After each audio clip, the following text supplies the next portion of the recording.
Kapag nakita ka, ako'y namumula. Kapag kausap ka, ano ba? Sabi ng puso ko'y ako'y in love sa'yo. Pinipimples ako? Ba't kaya? Hindi naman ako pimpulsin. Ganito pa pag ano, in love, pinipimples, charis. Hindi. Kapidongski TV. Hindi ko makita. Ay, Krista Jane. Ay.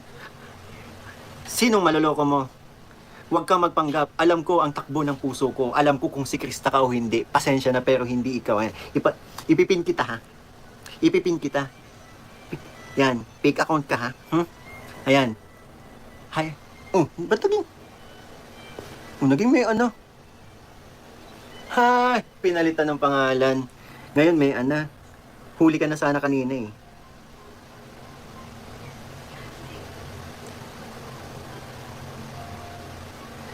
Ba't naging may ano pangalan mo? Hindi ka naman ano, wag mo nang gagawin yung ano, palitan yung pangalan mo ng ano.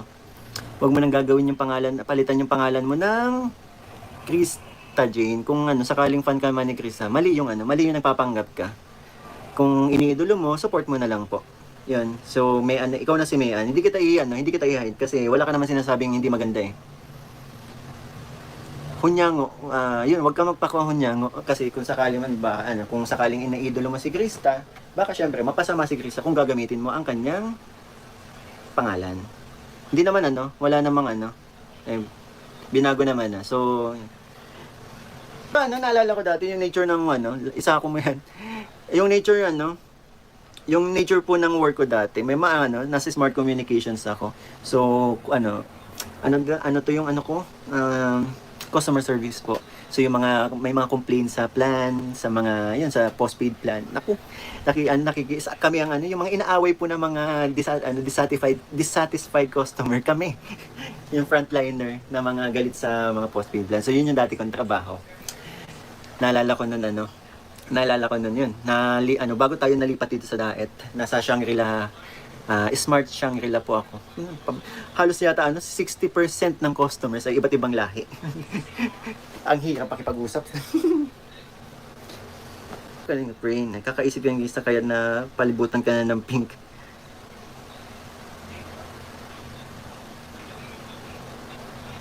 Wala pa kasing papatungan po, hindi din pwedeng pukpukin to ng ano, kung may plano din po ako tawag dito, papabarinahan ko para malagyan ko ng mga pictures tong ano, kwarto ko. Napaka-plain po niyan.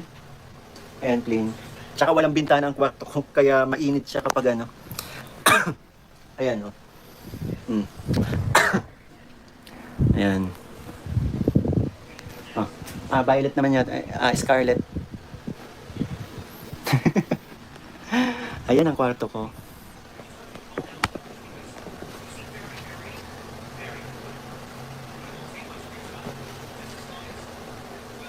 Walang bintana walang bintana yung kwarto natin kasi yung yung bahay po nung nagpa-extension, so ginawang pader na to.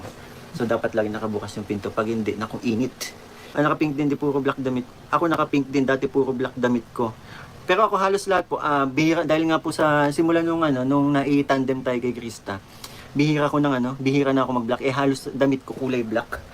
Puro damit ko black. Ngayon, dumadami ng di ko may kulay kong dati ayaw ko ng kuha kasi gusto kong kapag magba-vlog ang my Chris, gusto kong damit ko ay makulay kasi nakaka-good vibes po. Once ko lang ginamit yung black, yung time na may eksenang namili po tayo. Ayan, no. Puro black po. 'Di ba? Puro black talaga ang damit ko. Sabi nila kaling pag wala daw bintana ng kwarto, seloso daw po. Kaso hindi ko naman ginustong walang bintana yung kwarto ko po. Hindi ko ginusto. Kung ako lang papapiliin na gusto ko talaga may bintana, gusto ko maliwanag. Kaso yan, tingnan nyo. Hapon pa lang ngayon. Ay, 7 na. Kasi pag wala talaga madilim. Wala pong ka-picture-picture dito sa kwarto ko kasi wala pong sasabitan. And hindi naman ganun kalaki ang kwarto ko.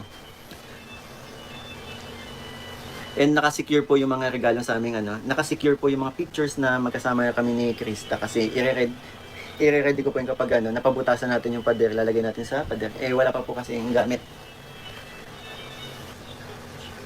Design na yung Krista, shiny, ayan. Leticia Tacloban, kung walang bintana po yung kwarto mo, baka pwede po malagyan ng exhaust fan. Mahirap kasi yung lagi ka inubo na, magkakasakit ka na naman yan. Exhaust, papalagyan ng exhaust fan. Kaso saan? Kasi nasa gitna po yung kwarto ko. Kabilang kwarto, bodega na. Dati kong kwarto yun, yung bodega na siya ngayon. Kabilang kwarto, nasa gitna po kayo. Kabilang kwarto ay sa nanay ko po.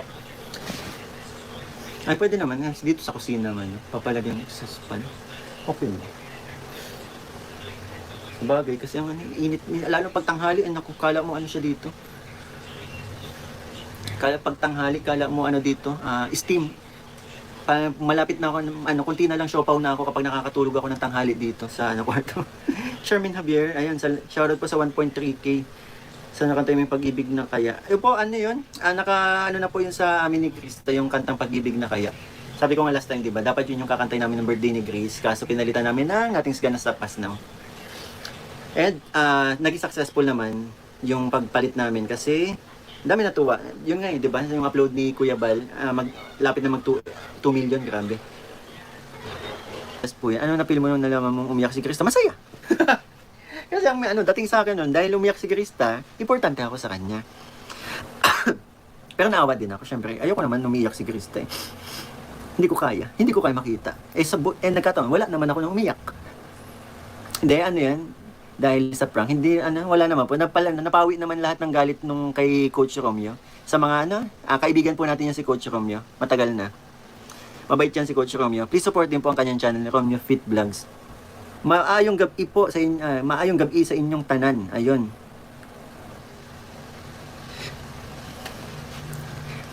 Gihigugmatika. Gihigugmatika. Di ko man maamin, ikaw ay mahalaga sa akin. Di ko man maisip, sa pagtulog ikaw ang panaginip. Aking pag-iisip, sana'y pakinggan mo ang sigaw nitong damdamin. Ako'y alipin mo. Sakit Ako'y alipin mo kahit hindi batid. That's for my name. You had the most beautiful smile. My life started to change. Wake up each day, feeling alright.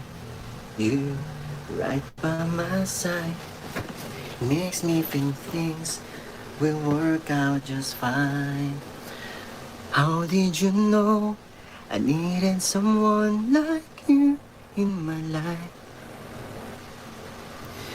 There's an empty space in my heart. I never forget how you brought the sun to shine in my life and took all the worries and fears that I had.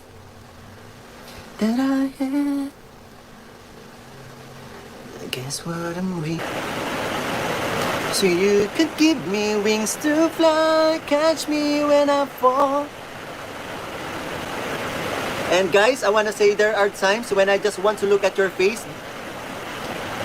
every stars in the night, and there are times when I just want to feel your embrace in the cold of night. I just can't believe that you are mine now.